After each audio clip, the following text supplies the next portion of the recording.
So, Christopher Weis Thomasen, CEO and co-founder of Seasony, thank you so much for joining me on the Vertical Farming podcast. Thank you for having me, Harry. So, for the benefit of the listener and the viewer, where are you calling in from? I am calling in from dark and cold Copenhagen, Denmark. Are you born and raised there? Born and raised just outside of Copenhagen, Okay. together with my two co-founders, actually. Born and raised just in the western part of Copenhagen. Okay. For people that may not be familiar with that region of the world, what is it that keeps you there? Yeah, that's a good question. I mean, we have a pretty strong social network in Denmark. Okay. There's a lot of, free social security, free Yeah. education. There's quite a good education system, and at least that has been very beneficial to me and my two co-founders. Yeah. We've all three of us taken master's degrees here in the vicinity of Copenhagen, Yeah. electrical engineer, mechanical engineer, and international business and politics for the case of our COO, Akan. So quite a nice place to be and to live. Yeah. But of course, you have to take the good with the bad, and the bad is the weather and Yeah. and the early nights. Do you get to do a lot of traveling as well? Yeah, Yeah. yeah. I get to do a lot of traveling. I just returned from my honeymoon with my now wife, which was quite amazing, to Namibia, Yeah. and of course with work, there's a lot of travel as well. Yeah. So great to see other places as well. How is it? No, It's an amazing place. yeah. I mean, I would recommend everybody to go, and did a self-drive trip all throughout the entire Namibia. So that was quite an amazing adventure to see the country and see the animals. That was really amazing. Was it one of those drive-through safari experiences? Yeah, it's a drive by yourself safari Oh, wow. kind of experience. So there's a lot of sleeping in tents and like camping sites ish all over Namibia. So really amazing, and to get very close with the elephants and giraffes and all the different types of antelope. So quite amazing, and it's very, not a lot of inhabitants in Namibia. There's about 2.5 million Wow. in the same area as Nigeria. So not a lot of people, but a lot of beautiful nature. Do you find that trips like that are helpful for you to get you out of your maybe comfort zone, or maybe get you to see other cultures, other experiences that you wouldn't get to experience, if you just spend time in your own country? Yeah, definitely. I mean, it's always an amazing experience to see something that's radically different to what you're used to. Yeah. I mean, together with my girlfriend, now wife, I mean, we've also been to Japan and to, South America. And Oh, seeing these places are just amazing. Also, to just dive a little bit deeper into other cultures is quite amazing yeah. to get to experience. And it also helps to just disconnect a little bit from work. As an entrepreneur, I think you can get pretty caught up in working all the time. Yes. So it's nice to just plug out a little bit and basically see something else. When did you first identify as an entrepreneur? That's a good question. I mean, when people told me enough times, I think I never really thought of myself as an entrepreneur before, at least having started Seasony Yeah. together with my co-founders. I never thought about it that way, as it's a personality trait ourselves. Yeah. Had a lot of great jobs before that and education as well. So didn't really think about it until, you're told enough times. What would you describe as the mindset difference moving from having, what we consider a 9-to-5 job, where you're getting that steady paycheck and you have all the benefits that are associated with being an employee, and also, obviously some of the constraints as well. How would you describe that mindset change when you move into becoming and thinking like an entrepreneur? It's something that probably takes some time. I mean, when we first took the jump, it was quite early, not that far out of school. So Yeah. we just did it and didn't think too hard about it. Maybe that was a mistake, maybe. But essentially, we kind of got into it. And I think the way of working is a little bit different, right? It's a lot more about just figuring out solutions and using first principles to always find solutions to problems and seek opportunities out yourself.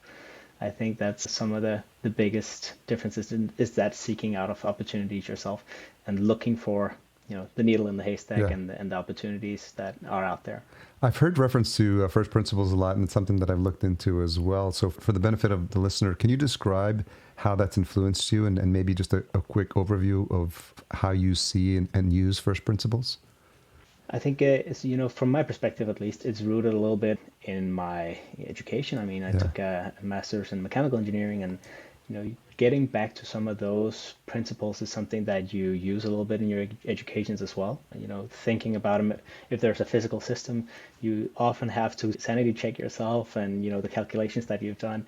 Is that actually something that makes sense? Yeah. And using those, general rules in physics, in mechanical engineering, you can kind of get to, is this a viable solution? But of course, now when you're it's problem solving, you use those a little bit more in terms of getting back to what's actually the root cause of a problem and figuring out solutions from there. I mean, sometimes as an engineer or as anybody else, essentially, you can kind of get caught up in all the details of a big problem and sometimes get lost in that. But as an entrepreneur, I think it's important, but I think entrepreneurs in general are quite good at getting back to, what is the core of the issue and looking at, how to solve those issues. Yeah. I'm wondering if you could speak a little bit to the culture in Denmark, but also sometimes in what you see in Europe is this idea of, I've heard it described, and maybe this is something specific to the Netherlands, but tall poppy syndrome, where if people are standing out and they're making a name for themselves, it's something traditionally that's not been looked upon favorably. And I'm wondering how that culture has changed because people see America as the land of entrepreneurs and all the companies that have been started here. And I'm wondering how that culture is changing, how entrepreneurship is viewed and supported lately now from what you're seeing. I think in general in Denmark is now quite a good place to be an entrepreneur. At least there's a lot of pop culture around entrepreneurship and wanting to do something like that, and Yeah. particularly with Shark Tank and, Yeah. and Dragon's Den and all those shows. I mean, that helped quite a bit, I think, to make it a little more mainstream. But I think I don't know the term that you mentioned from the Netherlands, Yeah. but I think there's something different in Denmark called Janteloven, the law of Jante, Okay. which is from a story where it's basically about not getting too far ahead of your skis and not thinking you're something special. And Okay. there's a little bit of sentiment in Denmark there. It's getting better. I think, influencing a little bit more from American culture is reducing that effect a little bit, but it is still something that rules a little bit in Yeah. Denmark. Yeah. So talk to me a little bit about the experience that you've had, not the whole CV, but coming out of uni, what you were studying. I don't know that maybe indoor farming was on your radar back then or how you were thinking about it, but I'm curious a little bit of the things that you studied and the jobs you had that sort of prepared you for Seasony. Yeah, of course. I had some student jobs alongside my studies, and one was in kind of the process industry where I worked in it was high-tech membranes. So essentially it was silicon carbide membranes, and it was a company here in Denmark building out filtration systems for purifying water for all types of industrial applications. It was, from the oil industry for having to clean the water that coming out of that process from fish oil producers, and for paper industry. Basically, their entire mission was to make reusable filters that you can use with a high flux to essentially get more clean water faster with less impact. And that was really interesting. I got to learn a lot. It was a fairly small company, like 40, 50 people. So learned a lot about, the process of essentially filtration and all that, the different sub processes there. So super interesting. Did that for about 3 years. Got to learn a lot and filter oil and manure and take part in all kinds of interesting EU projects. But essentially, I also wanted to get into a more commercial role, and I kind of knew that a little early on about the bachelor level. So I did a short stint in consulting for the breweries. So essentially, a process engineer slash consultant for the AB InBev and Carlsberg and all of the different Diageo, the big breweries in the world. And then eventually I got into something that I found super exciting, which was the asset management of renewable energy assets, and basically making sure that the wind turbines and solar parks that this company had, erected and built, that they would earn money and make sure that they would get to change a gearbox when it break down in a windmill and all that type of stuff. So that was quite exciting to try out. And as an engineer, you don't really get to sit with cash flow budgets and do these commercial analyses and stuff like that. And that was very interesting to get to learn. And my boss there, the COO, was a mechanical engineer himself, so I think he had a thing for engineers. So I'm very happy about that, and he got to learn me quite a lot. Of course, at the same time I was in that job, we slowly started up Seasony. And, as Seasony started, we really had a vision of this essentially doing a whole lot. We wanted to build vertical farms with mobile robots in them to essentially alleviate all the labor costs in there. So, of course, as any entrepreneur, you figure out along the way that you might be stretching a little too far. So we built the farm, had it for about a year, and grew some Japanese herbs Okay. to kind of get a market niche in here in Copenhagen. and eventually shut down the farm after about a year's operation because we could see that the mobile robots was really what was giving all the value to our solution. There's a lot of other vertical farms popping up that essentially also are building interesting technology and might be better at the growth process in itself and actually operating a vertical farm and building the biotechnology that you need to get that system up and running. So the robotics was really where we had all the knowledge and what was special about our solution. So we focused in on that in early 2020. So that's when we did the pivot. So talk to me a little bit about the conversations in those early days with your co-founders, because I'm curious how you move from having the interest and experience in engineering and what you saw specifically about the move into robotics and why that was the pull specific, and then how you could integrate that with vertical farms. Yeah, sure. So it's important to know that our technical co-founder, Sarah, he has a degree in electrical engineering Okay. and actually worked with mobile robots previously. Okay. So he had that industry experience and knew a little bit about how to program those and did that before for one of the large robotics companies here in Denmark. So there's a reason for going the mobile robot way, Yeah. and we had the knowledge there already. I think, from when Seasony started and that interest in the sector came from essentially Savin and I talking a lot about space technology, which was kind of interesting. I think SpaceX was just landing the first couple of rockets in 2017, 2018-ish. So that's when we started talking about, space technology and what was really interesting about that. And there are some people working on rockets also in the university, and we could see that there's a lot of other technologies in this space that was quite interesting. And one was food production. Mm-hmm. And what do you do when you actually land? You need to set up base and you need to have a life support system and you need all these different technologies. So food was one of the interesting ones. And we could see that, this was really taking off around the world. You could see some of the big companies, that from vertical farming today were raising the first couple of big rounds in Series Bs and Cs. So we could see there's lots of stuff moving here. So we took a closer look. Yeah. And of course, immediately saw the problem of all the people driving around in scissor lifts and how that could be quite a labor-heavy process. So of course, mobile robots made a whole lot of sense for us right there. How has the technology advanced in a way that allows you to piece together the pieces and the components that you need to build a system like you have now? Is this something that you think would have been possible, 5 years ago, or do you see the growth in the industry coming to a maturity level that allows you to customize now these solutions specifically for vertical farming? I don't think the technology in itself is really the key problem there for at least 5 years ago. I think the technology was there 5 years ago, and Savit was coming out of one of the companies that were building mobile robots already, and were quite successful at doing so. Also, the founder of the company and CTO is actually an investor in our company today. So, the technology was there, but I think the sector in itself needed a little bit of development. We have seen the vertical farming develop so much over the last 5 years. I mean, we are actually starting to see a structure of how this sector is going to be moving forward with system suppliers and not vertical farms themselves developing everything themselves. We're starting to see technology suppliers find their place within this value chain. So I think that's one of the more important things that is helping our business in the coming time. For folks that are watching or listening and that are new to Seasony, how would you explain the current product offering? So Seasony is offering a mobile robot. We named it Watney, and it's a mobile robot to handle all the logistics in a vertical farm. So essentially, what it does is it handles all the logistics of taking trays of plants in and out of these vertical farms. And it does so by essentially being a little self-driving car inside these vertical farms. So it drives around obstacles and it drives around people. And there's a lift on the robot, so of course you can lift all the way up to 10 meters. And here you can essentially put everything you like on top. We've built a couple of logistics modules to help everything get started. So we fit into the majority of the vertical farming systems that we see out there today. So essentially, it's all about automating that, amount of labor that you see in vertical farms. And then there's a lot of benefits coming, right after that.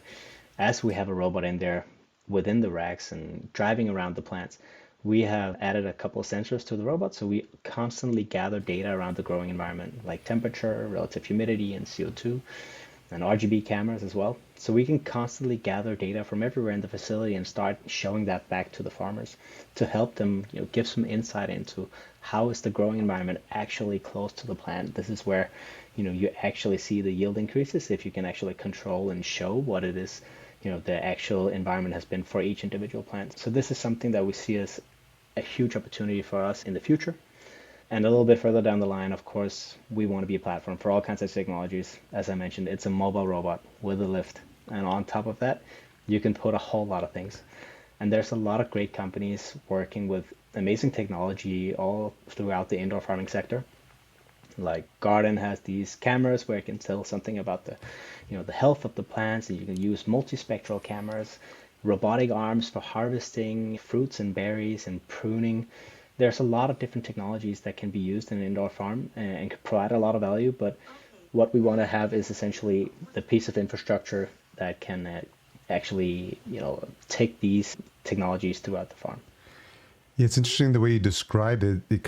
You mentioned earlier a bit of a modular approach and how looking at it from a systems integration perspective is really interesting.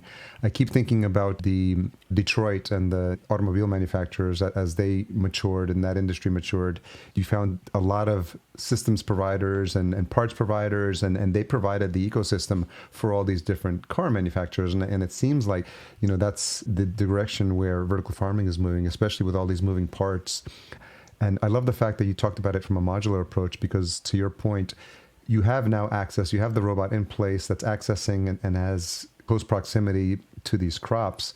And it's almost like a plug and play model, if I hear you correctly. Like you can plug in the sensors, you can plug in the cameras, you can plug in the robotic arms as needed. And it all, in an ideal world, everything would work in a modular fashion and would fit together well and work well together.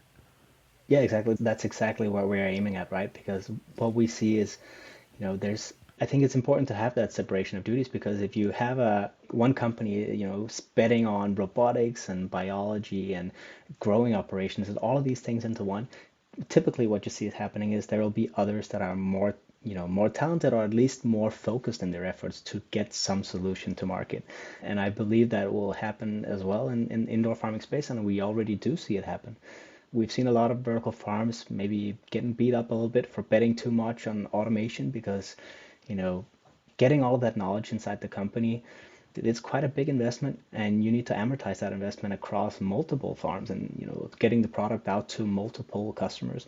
And when you in-house that operation in a fairly small setup, maybe one or two or three farms, it becomes really difficult to amortize that investment. So I believe that there's going to be, one is the financial aspect of what I just mentioned, but one is also just concentrating all the talent in these hubs, right? So if there's a lot of robotics engineers that are working on a super interesting problem, that tends to attract other robotics engineers to go to that same place, because here they can exchange ideas and spar with colleagues that are in the same fields. So I believe that is an effect that is happening here in vertical farming as well. Can you talk a little bit about who would be an ideal customer for Seasony, size of the farm? Is it determining about crops growing, where they are in the maturity of themselves as a business? Could it be people that have tried automation and have maybe moved away? So I'm curious what you're seeing in terms of consistency across some of the clients that you're starting to work with. Yeah, so to be fair, of course, we don't have many sites up and running. So we have the first couple of customers, and we're very happy about that. And of course, we're on that early commercialization journey, so we're expanding as where we are now. So that's, of course, quite exciting. But the general rule of thumb is what we see out there is kind of a minimal customer is about 500 to 1,000 square meters in footprint. So that's maybe a couple of thousand square meters in grow area. That's typically the smallest customers that we see out there. Below that, with these micro farms and kind of basement type setup, or very local to restaurants, that's typically too small to start investing in almost any type of automation. It might be some packaging machines or seeding machines that might make sense. But we typically go for medium to large customers. And of course, the number of square meters cannot really become too high. I mean, that's typically a problem of putting in extra capacity and making, basically making sure that you have enough robots to cover the entire facility. So that's typically what we see. But if we had to define like the average customer that we see, it is somewhere around 5,000 square meters in growing area. We see quite a lot of those in terms of what we see out there. So that means a handful of robots per site typically. And what are some of the challenges that you see some of these farms, or as you think about people that would want to work with Seasony, is there anything they can be doing to either prepare their environment or to think about how to possibly begin thinking when is the time when automation makes sense for them? Yes, so the timing, of course, is all the sooner the better, typically. I mean, we would love to get involved quite early in the process, also in the design process to help the vertical farms actually figure out how do they design for automation in the best possible way, because we do go out to sites and see, there might be very narrow corridors and there might be some structures that might make it a little difficult for the robots to actually be in there, and in any type of robot, essentially. So there are some things that need to be in place in a vertical farm as well. So we'd love to be part of the kind of the early discussions on how to set up a good floor plan, because there need to be at least some turning radius. The robots need to be able to drive around, turn around, and they need to be able to open doors. So a simply manual door also can be quite tricky if you have some separated grow rooms. So there's all kinds of things that we see out there.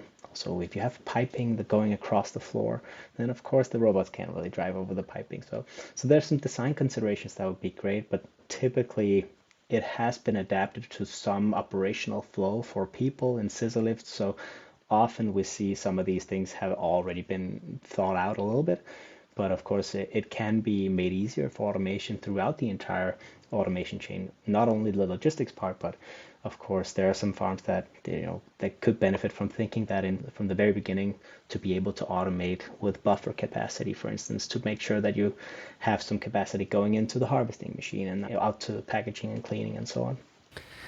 It sounds like it would benefit, and this may be happening already, but from some standardization, right? Because if you talked about even just like the width of the floor space available, if this is where people are going to be looking for modular approaches to plug in different tools that maybe support them on their automation journey, all these things that you just outlined almost seem like a best practices guide, how to prepare, or even standardization that people across all farms. I don't know are you seeing any progress with like standardization of layouts or even just equipment or even just some of this modular approach that we talked about, so that, regardless of what type of farm you have, you can get to more of a plug and play model? I think it's getting there. We have seen some standardization happening over the last 5 years.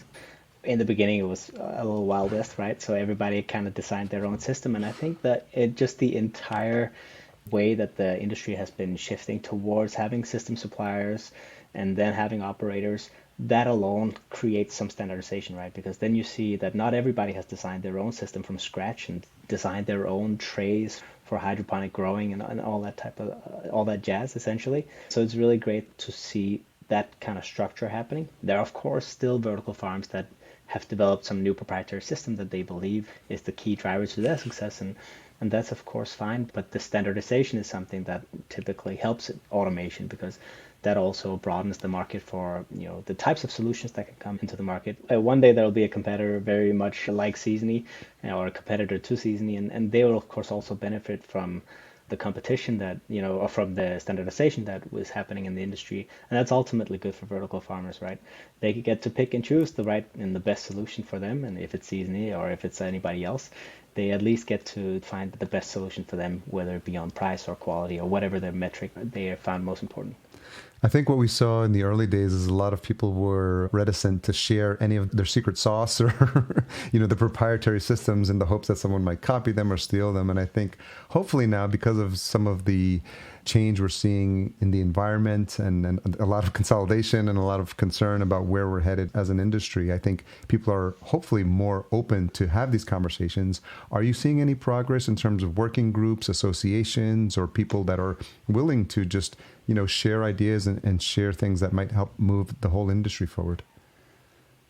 There's of course more associations and there's more, collaboration across the different suppliers in the industry, and to kind of get together and build the best possible future for vertical farming. There's of course still some proprietary stuff that people want to keep secret, and that's of course perfectly fine.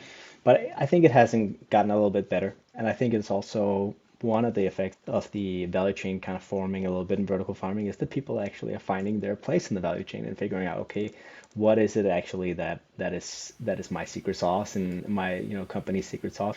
And I think this is ultimately good. We're starting to see, in my eyes at least, I believe that the vertical farming sector will look essentially a lot like the greenhouse sector. We have some technology suppliers and system suppliers that are very talented at what they're doing, and then you have these super talented operators that are operating a lean production, and using the best possible tools that they can find in the market. Is this your first role as CEO? Yes, it is. Can you talk a little bit about that journey, what that's been like for you? Yeah, of course. It's been super interesting. It's of course tough as to get a business off the ground. No matter what role you have in the company as a co-founder, I think it's quite challenging. Yeah, it's been definitely been interesting and I enjoy it very much. I think it's super interesting every day to get to learn something new and basically see Seasony grow. Typically, as an entrepreneur, get a little lost in all the work there is, Yeah. but when you look back and see how much the business has evolved, it's super rewarding, and that's really what makes the day for somebody like me. It's super interesting to see how far we've come from when we founded in 2018. Are there mentors or people that you've worked with in the past that have been inspirational or influential for you in terms of some guidance on how to make some of these decisions? Yeah, we have a very, amazing cohort of investors, which is super talented entrepreneurs as well. From founders of companies that sold for $700 million to 1.5 billion euros, and super talented entrepreneurs that are helping and wants to help out, that find our solution and our company super interesting, and vertical farming super interesting as well. And then we have a board that's very competent. I mean, we have our board chair. She's from the finance industry and comes with a lot of great commercial input and how to basically get, the company, a little further down the road. And then we have, our robotics investor who's also on the board, the founder of another mobile robotics company. And he's, of course, also great because he's seen all the things that you can see in building up a mobile robotics company. So he has all the cheat sheet for getting a mobile robotics company off the ground. So that's, of course, really great to have that type of support. And then, of course, through our different accelerator programs and everything that we've seen underway, I mean, we've had some great mentors as well. Justin Vanderhey is one of the people we've been talking quite a bit with from Alchemist Accelerator, who also had his own startup that got acquired a couple of years back. So there's all of these people that have been great mentors to us here in Seasony. Sounds like a really solid team with a lot of experience and has been through the trenches and has seen a lot of ups and downs. And I think when you have a team like that to support you, it helps you and prevents you from making mistakes that they probably made in the past and give you some guidance. So it must be really good to have the support like that. How big is the team now? So the team is 11 people, Okay. and we're currently onboarding a few more. So we'll be 13 people in not too long. As the CEO, how do you think about the deciding where to grow the team and where you have needs? Because obviously, as a new company, everything seems to take precedence: finance, marketing, operations, HR. And I'm always curious for first-time CEOs, and you think about all the different pieces and all the different support and all the different personnel that you need. And you have to have a vision for where you want the company to be. And so how do you think about making those decisions and how to, hire the right people at the right time? I mean, we're quite a technically heavy team. I mean, we mostly have engineers Yeah. because it's quite a tech heavy product, and it does take multiple types of engineers. We have mechanical engineers, robotics engineers, electrical engineers. So it's really quite a broad suite of engineering power that we need to get such a product into the market. So quite an engineering heavy team. So for us, it hasn't really been a very difficult decision. I mean, it's of course what type of engineer is the most relevant for the period that we're in at the moment has been the biggest issue here. And of course, this is something that typically is quite obvious when you're in it because you do see where all the problems are starting to stack up and what the next 6 months focus really need to be. So it typically becomes quite clear. And of course, if you have a technically savvy person, as a co-founder or just in the team in general, then of course they can help allude to where are the next, challenges going to be and where do we need to put some more focus. And you can of course also spar with if you have a professional board, if you have some advisors, again, that has been through the same journey, they might also help tell you, where to put your focus. And this is also, one of the reasons why we onboarded Dan, our head of strategy, about a year back, because we knew that we needed some more commercial power, and this is really what he's bringing to the table. So that was our first commercial hire into the company, and this has really been quite amazing to have him join as well. I got to connect with Dan at Vertifarm as well, so we had a nice chat and got to meet a couple of the team members there.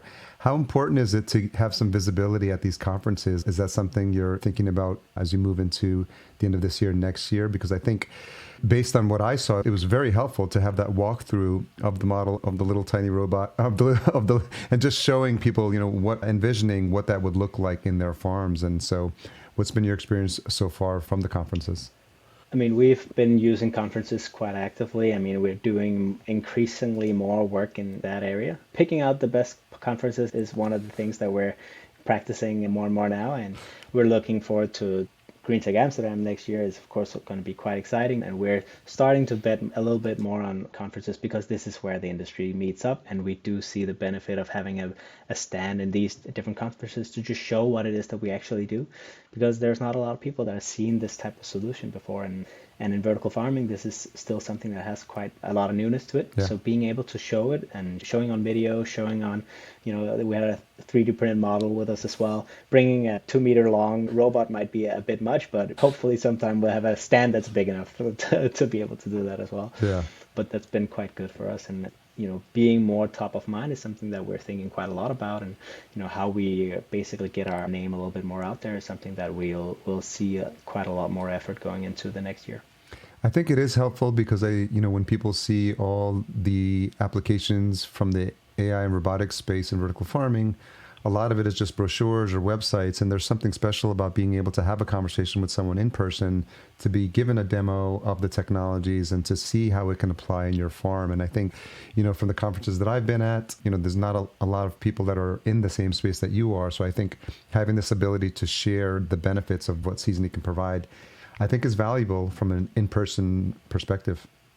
Yeah, definitely. Can you talk a little bit about the environment in Denmark specifically? I'm curious how vertical farming is seen, what the history of it is there, and if that's changed over the years. Sure. In Denmark, we do have a couple of vertical farms. I would say it's probably a handful or so.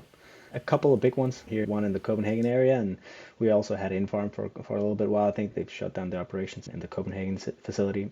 But there's a handful of farms in Denmark, so it's not like it's exploded in any way. It's not like there's a huge vertical farming market here. And I think one of the effects is also probably due to in Denmark having a pretty strong greenhouse sector.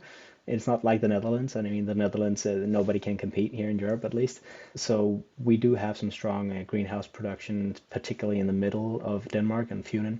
So there's quite a lot of activity there. So the need for vertical farming has been, maybe not that strong, but we're starting to see it more, particularly during COVID. We've seen, I think there's been a global, prioritization has been going towards a localized food production. So not, importing greens from all over the world during the winter months is something that is particularly important these days. So we're seeing the focus shifting a little bit these days, and vertical farming is now a little bit more in the public eye. So that's really great.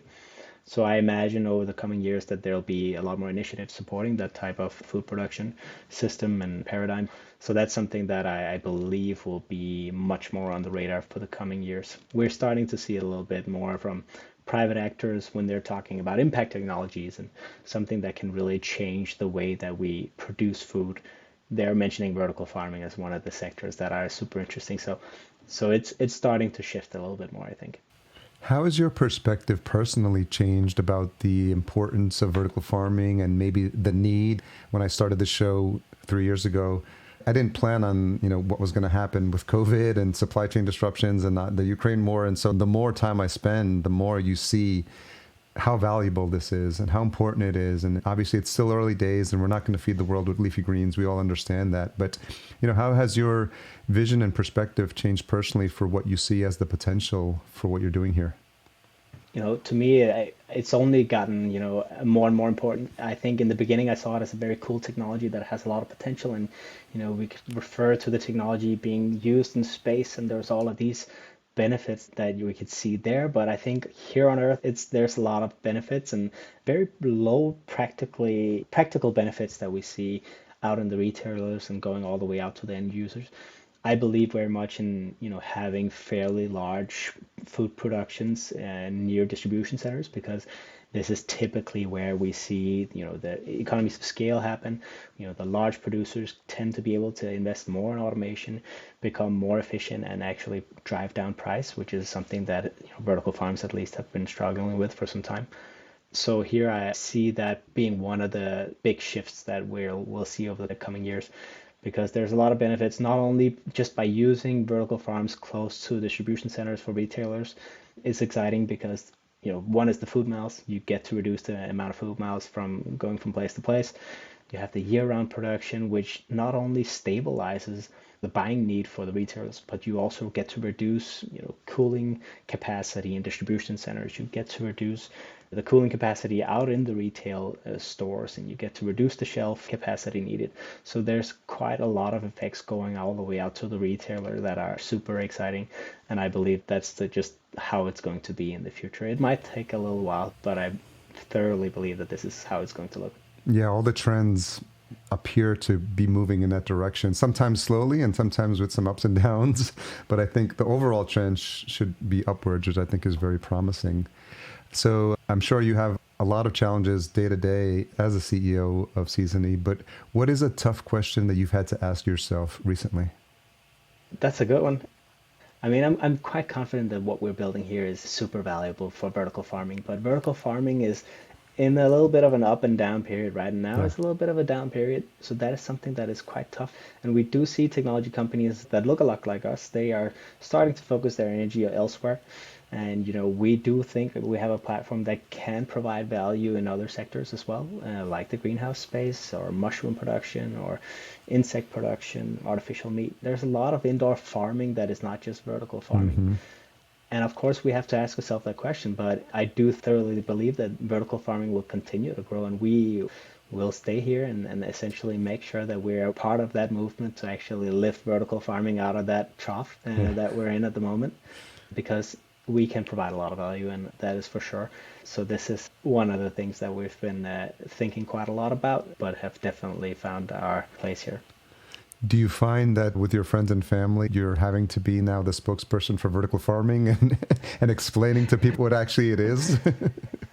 Yeah, that happened a lot. It used to happen much more, but now I think vertical farming has entered the radar a little bit. Yeah, So now people know a little bit more what it is. yeah, But I think 3, 5 years ago, I mean, we had to explain it all the time. yeah, And even when doing the very first prototypes of our own little farm, we had to explain, potential investors that this mm. is not toxic. We're not GMOing anything, or we're not doing anything illegal or anything like Yeah. that. So that was the early days.